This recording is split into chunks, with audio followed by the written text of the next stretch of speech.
اولا بکم من انفسکم، کیا میں تمہارے نفسوں پر تم سے زیادہ قدرت نہیں رکھتا؟ سب نے کہا بلا یا رسول اللہ، رسول خدا ایسا ہی ہے۔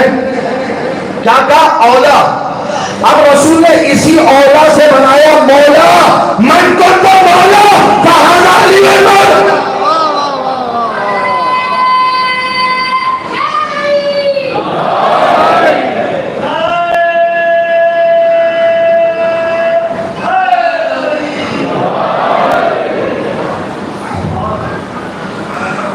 یعنی جب تک نبوت کا اولا تھا تو سرپرستی ماننے کو تیار تھے، جب تک نبی کے نام کے ساتھ مولا تھا سرپرستی ماننے کے لیے تیار تھے۔ جیسے ہی علی کے نام کے ساتھ مولا آیا، مولا کا معنی تو دوست ہوتا ہے، مولا کا معنی تو یہ ہے، مولا کا معنی تو وہ ہے، یہاں پر مراد جو ہے وہ علی دوست ہے۔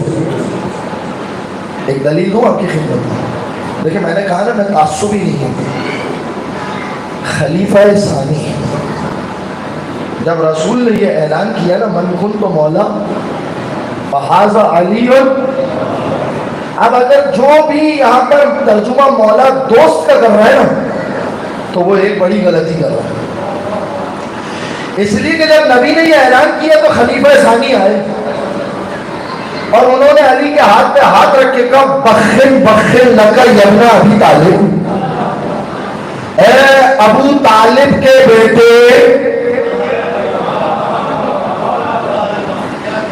تمہیں مبارک ہو، اصبحت مولا یا و مولا کل